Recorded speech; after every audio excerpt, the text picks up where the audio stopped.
Hello, everybody.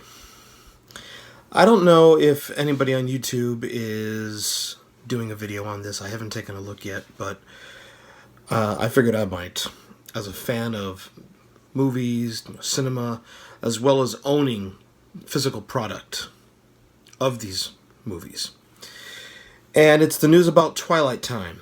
And if you don't know, Twilight Time is a boutique company, just like Criterion is, and just like Shout Factory is, and Arrow, whole bunch of others. But those are the big ones. Kino Lorber Studio Classics, some of the best and famous ones in my opinion. Twilight Time was founded by Nick Redman in 2011. At the time, a lot of the studios had no interest in issuing certain titles. They felt they're not popular, and they had no intention of releasing them on Blu-ray. And a lot of studios had their on-demand titles, is what they are. So, on a recordable disc, you could, get these piss-poor transfers of movies that they already had on DVD. And, kind of sad. So Nick decided to rectify that, and he started to go into licensing agreements with studios, MGM UA being among them, Warner Brothers eventually, whole bunch of them, and they released very good product. He called it Twilight Time because in his theory was that all physical media at some point has a shelf life. So that's why we call Twilight Time. They would go and limit these to 3,000 units, and eventually they would go and relicense if they were successful. And a lot of good product. MGM UA had no desire to issue any other Woody Allen except for Annie Hall, Hannah and Her Sisters, Manhattan, and Sleeper. So they licensed to get all of the rest of Woody Allen's films from his classic period, which, regardless of what you think of him as a human being, 70s and 80s, Woody Allen, despite that, does some good stuff. So I managed to get all of them. And they went and did a lot of good restorations, working with the studios.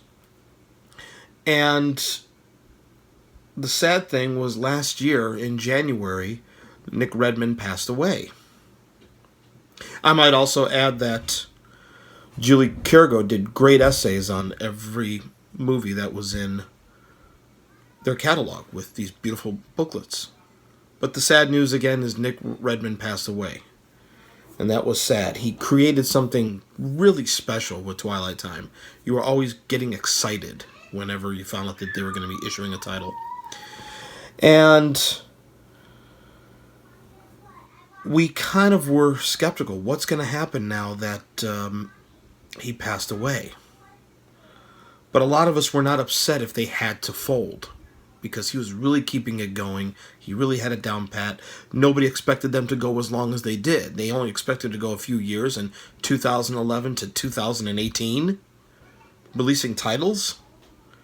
I mean, that's amazing. You couldn't buy them in a store or on Amazon. You had to either go to screenarchivesentertainment.com, or twilighttime.com. Eventually they had their own website. But the sad news is Twilight Time is now officially going away. I got the email on Sunday, and it was being discussed on hometheaterforum.com, and it's sad. It's very sad.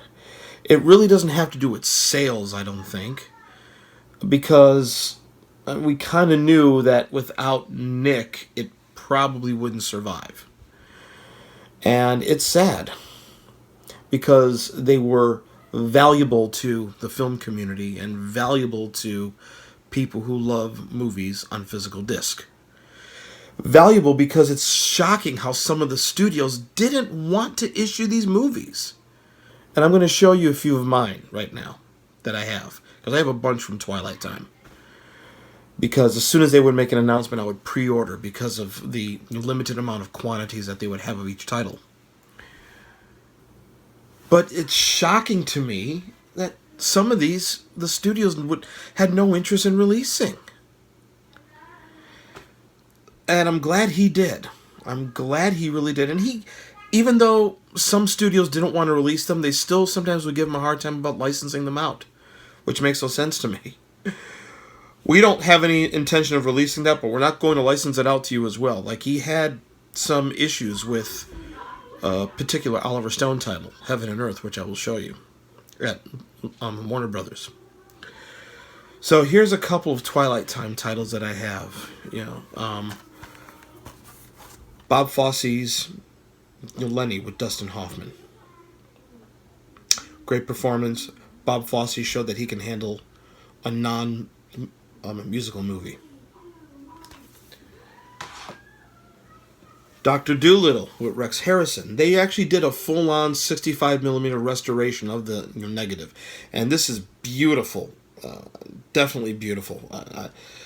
I've seen it on DVD. I had it on VHS, pan and scan. This is the best it's ever looked. They have a sale going on right now.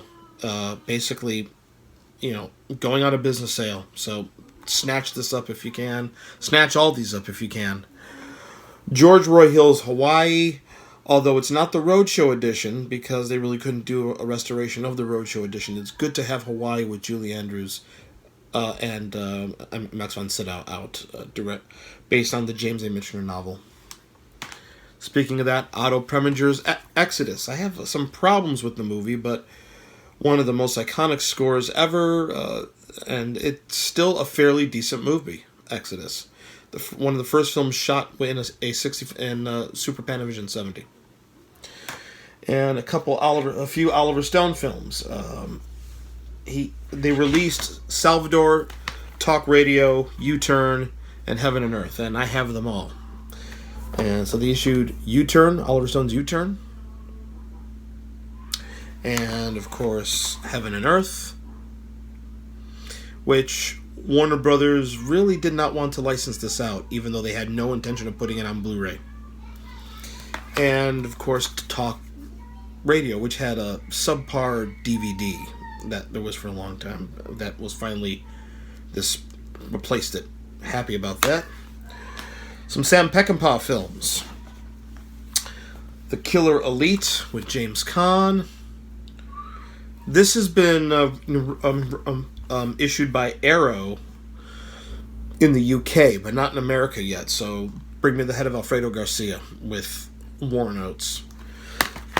And could you believe Sony Home Pictures had no intention of releasing this, despite the fact that 2001: A Space Odyssey, maybe the iconic film of '68, and maybe should have won the Oscars. This film, Oliver the musical, did sweep the Oscars. And the fact that they had no intention of issuing this on Blu-ray, Sony Home Pictures had no intention of issuing it on Blu-ray, and they did a fine job with Oliver on this new restoration. And they would also do things like you'd have their booklets,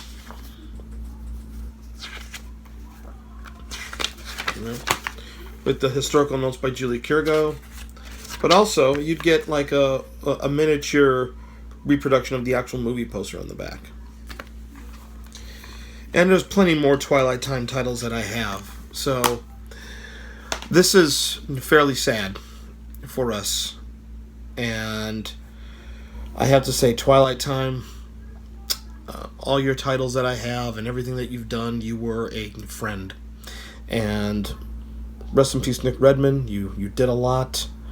Hopefully, titles that people didn't pick up originally will be relicensed by Arrow or Shout Factory or Kino Lorber Studio Classics. I know that Sweet Charity just came out on Kino Lorber Studio Classics, and Julie Carrigo did an essay for it in the booklet. One of the rare times Kino put a booklet in there.